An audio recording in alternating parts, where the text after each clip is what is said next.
हाय, मैं हूँ अमृता और आज मैं एक साइंस फिक्शन फैंटेसी मूवी लेके आई हूँ। मूवी की शुरुआत में हमें मार्स पे लाइफ दिखाई जाती है। इंसानों की तरह ही वहाँ पे काफी सारे लोग थे, उनके साथ साथ काफी अजीब क्रीचर्स भी वहाँ पे रहते हैं। मंगल ग्रह के ये इंसान टेक्नोलॉजी में काफी आगे थे, इनके पास काफी बड़े बड़े वेपन्स भी होते हैं। और वहाँ पे दो मेन शहर है, जोड़ांगा और हीलियम, और सदियों से इन दोनों की भी लड़ाई चल रही थी। इनकी लड़ाई के बीच में ही जोड़ांगा के राजा के पास कुछ योद्धा आते हैं। इन योद्धाओं को थर्न कहा जाता है और उनका लीडर था शैंग, जिसके पास अनगिनत शक्तियों का भंडार था। वो जोड़ांगा के राजा को नीले रंग का एक शस्त्र देता है, एक ऐसा शक्तिशाली हथियार रहता है ये जिसके सामने कोई भी टिक नहीं पाएगा। शैंग उसे कहता है कि अगर तुम हमारी बात मानोगे तो पूरे मंगल ग्रह पे तुम राज करोगे, जिसे जोड़ांगों का राजा मान जाता है। थंग या फिर शैन ये कौन है, ये हमें जल्दी पता चलेगा।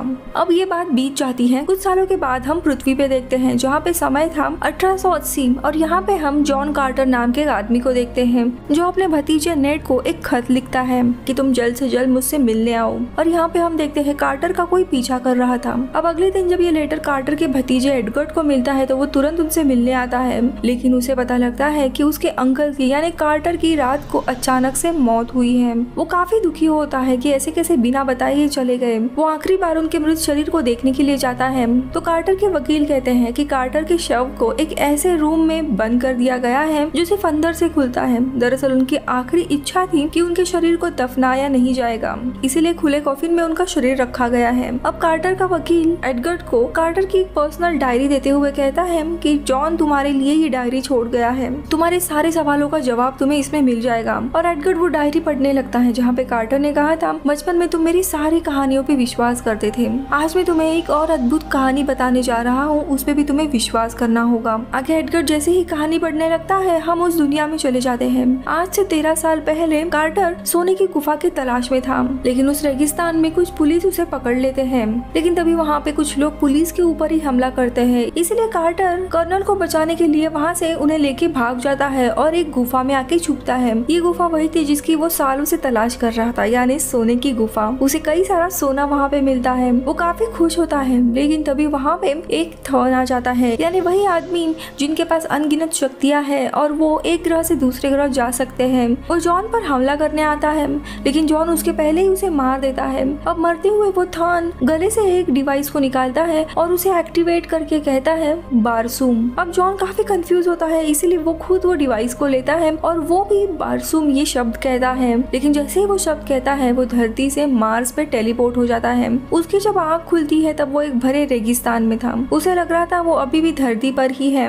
और इसी तरह शांग के लोग भी एक ग्रह से दूसरे ग्रह जाया करते थे। अब यहाँ पे वो चलने की कोशिश करता है लेकिन चल ही नहीं पाता, क्योंकि कार्टर के शरीर की रचना धरती के लिए बनी हुई थी और यहाँ के लो ग्रेविटी के कारण वो काफी जोरों से उछलने लगता है। अब वैसे ही वो आगे चल रहा था तभी मार्स के जो अजीब जीव रहते हैं जिन्हें टर्कास कहते हैं वो कार्टर को पकड़ते हैं। कार्टर उन्हें कहता है कि मुझे मारो मत। वो उससे पूछते कि तुम कौन हो और कहाँ से आए हो, तो वो अपना नाम जॉन कार्टर बताता है और कहता है कि मैं वर्जीनिया से आया हूँ। अब उन्होंने कार्टर को ऊंची ऊंची छलांगे लगाते हुए देखा था। उन्हें लगता है कि ये कोई शक्तिशाली योद्धा है जो उनकी मदद कर सकता है, इसीलिए वो उसे अपने कबीले में लाते हैं। कार्टर के पास वो डिवाइस भी था जिससे वो धरती से मार्स पे आया था, तो वो डिवाइस उस कबीले का लीडर ले लेता है अपने पास। इसी तरह दूसरी जगह पे हीलियम और जोड़ांगा इनकी लड़ाई आज भी चल रही थी और हीलियम के राजा को पता चल गया था कि जोड़ांगा के पास एक अद्भुत शक्ति है जिसे 9 दिव्य शक्ति कहा जाता है, जिसके कारण कोई भी उसके सामने टिक नहीं सकता। हीलियम के राजा के पास कोई और ऑप्शन नहीं रहता, इसीलिए वो उससे पहल करने जाता है। तो जोड़ांगा का राजा कहता है मैं पहल करूंगा, लेकिन तुम अपनी बेटी यानी राजकुमारी की शादी मुझसे कराओ, जिसपे हीलियम का राजा मान जाता है। लेकिन राजकुमारी को ये बात पता चलती है तब वो शादी से मना करती है और चुपके से वहाँ से भाग निकलती है। लेकिन तभी भागती हुई राजकुमारी अपने एयरक्राफ्ट से नीचे गिरने लगती है। अब कार्टर जब ये सब कुछ दूरबीन से देखता है तब वो राजकुमारी को बचाने के लिए जाता है और ऊंची ऊंची छलांग लगाकर उसे पकड़ लेता है। अब ये सब कुछ जब जोड़ांगा का राजा देखता है तब वो काफी गुस्सा होता है और वो कार्टर पे हमला करने के लिए जाता है। लेकिन शैंग की नजर कार्टर पे पड़ती है और वो समझ जाता है कि ये आदमी इस ग्रह का नहीं है, ये धरती से यहाँ पे आया है। अब वो यहाँ पे कैसे आया ये उसे जानना था, इसीलिए वो जोड़ांगा के राजा को उसे मारने से रोकता है। अब जोड़ांगा का राजा उन दोनों को भी पकड़ने के लिए जाते हैं, लेकिन तभी टार्कस जॉन को बचाने के लिए उनके ऊपर हमला करते हैं और इसी तरह वो कार्टर और प्रिंसेस को बचाते हैं। अब यहाँ पे कार्टर और राजकुमारी जब नीचे आते हैं तब टार्कस उसे कहते हैं कि तुम हमारे साथ लड़ो और हमारी मदद करो। लेकिन कार्टर मना करता है, तो वो राजकुमारी को मारने की धमकी देते हैं, जिसके कारण कार्टर उनकी मदद करने के लिए मान जाता है। तो यहाँ पे राजकुमारी उसके कारनामों से हैरान उससे पूछती है कि तुम इतने बड़े बड़े छलांग कैसे लगा पाते हो यहाँ पे। तो वो कहता है कि मुझे इसके बारे में कुछ नहीं पता, मैं बस अपने सोने की तलाश में एक गुफा में था और अचानक से यहाँ पे आया। वीडियो में आगे बढ़ने से पहले दोस्तों, आप हॉलीवुड एक्सप्लेन इन हिंदी यानी इस चैनल को सपोर्ट कर सकते हो मेंबरशिप ज्वाइन करके जस्ट फॉर 29 रुपीज में, या फिर वीडियो को सुपर थैंक्स भी दे सकते हो। Thank you so much. अब कहानी देखते हैं। अब यहाँ पे राजकुमारी काफी होशियार रहती है। वो समझ जाती है कि वो इस ग्रह का आदमी नहीं है। वो उसे बताती है कि तुम अभी अर्थ पे नहीं हो, तुम मार्स पे आए हो। वो आगे पूछती है कि तुम यहाँ पे कैसे पहुँचे। तो वो प्रिंसेस को वही डिवाइस दिखाता है जो अभी तरकास के लीडर के पास था। अब ये सब कुछ जानने के बाद राजकुमारी कार्टर और इस कबीले के सरदार की जो एक बेटी रहती है उन्हें लेके वहाँ के एक मंदिर में जाते हैं। राजकुमारी को वहाँ से एक नदी के बारे में पता लगता है जो एक पवित्र नदी है और यहाँ के लोग उस जगह को काफी मानते थे। अब राजकुमारी को लगता है उस जगह का और कार्टर का कोई ना कोई रिलेशन है, इसीलिए वो कार्टर को अपने साथ वहाँ पे लेके जाती है। सफर के दौरान कार्टर को पहली बार पता चलता है कि वो जिस लड़की से बात कर रहा है वो दरअसल राजकुमारी है, जिसकी शादी जोडांगो के राजा के साथ होने वाली थी, इसीलिए वो भाग रही थी। अब अगले दिन ये लोग उस पवित्र नदी के यहाँ तक पहुँच जाते हैं। वहाँ पे जैसे ही ये लोग कदम रखते हैं वो जगह बदलने लगती है। उस गुफा के अंदर वे लोग आते हैं। वो जगह काफी अद्भुत थी और यहीं पे राजकुमारी को पता लगता है जोडांगो के पास जो डिवाइस है, जो शक्ति है, वो दरअसल यही से उसे मिल रही है। राजकुमारी उस लॉकेट को जमीन पर रखती है और वहाँ की जगह में बदलाव होना शुरू हो जाते हैं। राजकुमारी को सारी सच्चाई पता लगती है कि यहाँ पे थार्स जो लोग हैं वो ब्रह्मांड में इसी चीज का इस्तेमाल करते हुए घूमते हैं। एक प्लेनेट से दूसरी प्लेनेट पे वो जा सकते हैं और हर एक प्लेनेट पे जाने के लिए कुछ ना कुछ शब्द उन्हें कहना पड़ता है। जैसे मार्स के लिए शब्द था बारसूम और ये सारे शब्द वहाँ पे लिखे हुए होते हैं। दरअसल ये जगह कोई अद्भुत या अलौकिक नहीं होती, ये शांग की जगह होती है। उसकी सारी मशीन्स यहाँ पे होती है। वो एक प्लेनेट से दूसरे प्लेनेट में एक कोड के जरिए टेलीपोर्ट होता था और वही कोड नीचे लिखे गए थे। अब ये सारी चीजें राजकुमारी को पता लगती है, लेकिन तभी वहाँ पे शांग अपने बाकी की सेना को लेकर इनके ऊपर हमला करता है और राजकुमारी और कार्टर को पकड़ के वापस जोडांगा के शहर लेके जाता है। यहाँ पे उनकी जो तीसरी साथी रहती है वो कहीं पे छुप जाती है, इसीलिए बचती है। उसी दिन शाम को राजकुमारी कार्टर को छुड़ाने और उसके लोगों को बचाने के बदले में जोडांगा इस राजा से शादी करने के लिए मान जाती है और वो कार्टर से मिलने के लिए आती है और उसे बताती है कि वो शादी कर रही है उस राजा से। ये सुन के कार्टर हैरान होता और उसे पूछता कि तुम ऐसा क्यों कर रही हो। तो वो कहती है कि तुम इन दो शहरों के लड़ाई के बीच में मत ही पड़ो, मेरे लोगों के लिए यही अच्छा होगा कि मैं इस राजा से शादी करूँ और तुम भी वापस धरती पे लौट जाओ।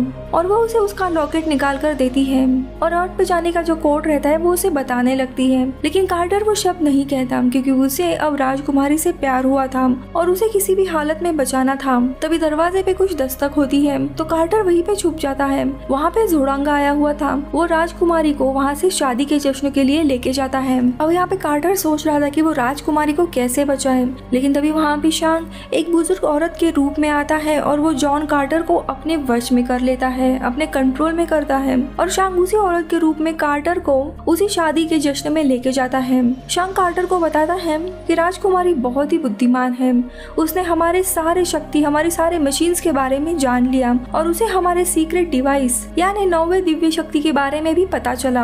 अब आज रात में जब दो चांद एक होंगे तभी जोडांगा के राजा और राजकुमारी की शादी होगी। जैसे ही इनकी शादी होगी हम सबसे पहले राजकुमारी को मार डालेंगे और उसके बाद उन सारे लोगों को मार डालेंगे जिन्हें उन दिव्य शक्ति के बारे में पता है और उसके बाद एक एक करके ये प्लेनेट पूरी तरीके से तबाह हो जाएगा। तो कार्टर उनसे पूछता है कि तुम कौन हो और तुम्हारा मकसद क्या है। तभी शांग कहता है कि हम एक ऐसे लोग हैं जो सबसे शक्तिशाली, सबसे बुद्धिमान है, हमारे पास ऐसी टेक्नोलॉजी है जो किसी भी इंसान के पास नहीं है। इस दिव्य शक्ति की मदद से हम प्लेनेट बनाते हैं, उसमें जीवन डालते हैं और उसके बाद में हम उसे मिटाते भी हैं। ये खेल हम सदियों से खेलते आ रहे हैं और आज तक हमने कई सारे प्लैनेट्स को बनाया भी है और बिगाड़ा भी है। हर एक प्लैनेट पे कोई ना कोई ऐसा लालची इंसान या क्रीचर रहता ही है जिसे पावर चाहिए होती है, जो बेवकूफ रहता है, क्रूर रहता है, उसी को हम हमारी दिव्य शक्ति देते हैं, जिसके कारण वो बेवकूफ इंसान जोड़ांगू राजा की तरह दूसरों पे अत्याचार करने लगता है। इसलिए हमने ये शक्ति जोड़ांगा के राजा को दी क्योंकि वो बेवकूफ इंसान है। आज रात जब उसकी पत्नी मरेगी तब गुस्से में वो इस प्लेनेट को तबाह करने निकलेगा और ऐसे करते करते इस प्लेनेट के सारे जीव मारे जाएंगे। उसके बाद हम धरती को भी मिटाएंगे और वो वहाँ से जॉन को कहीं और लेके जाता है। लेकिन तभी वहाँ पे कार्टर का इस प्लेनेट का एक वफादार डॉग होता है, वो आके शेंग के हाथ को काटने लगता है जहाँ पे उसका वो डिवाइस था जिसने कार्टर को अपने वश में किया था।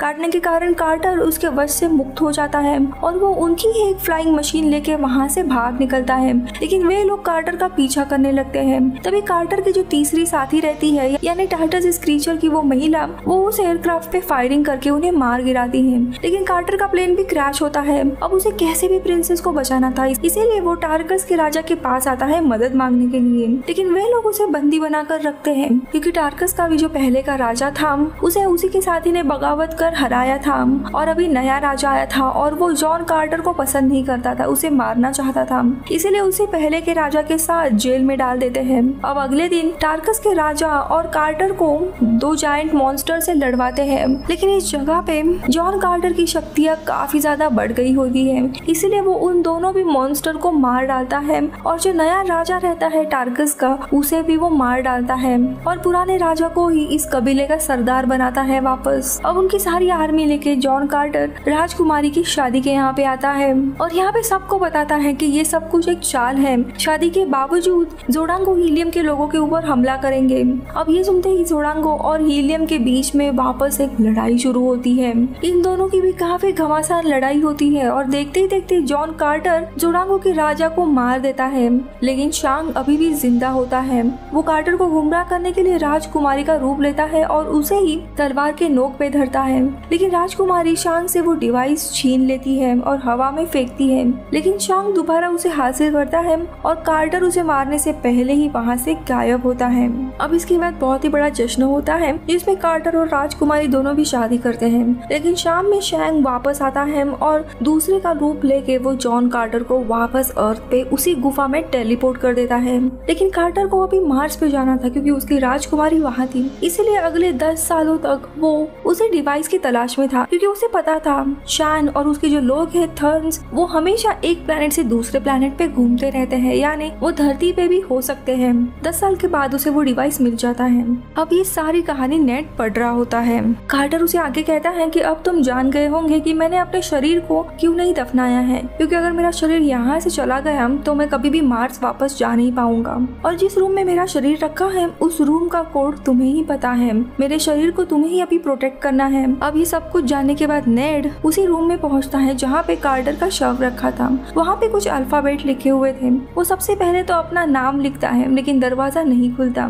फिर वो वही निकनेम डालता है जिससे कार्टर अक्सर उसे बुलाया करता था और वो दरवाजा ओपन हो जाता है। लेकिन तभी उसके पीछे कोई आदमी नेड को मारने के लिए आता है। लेकिन तभी कोई दूसरा आदमी उस आदमी को गोली मार देता है।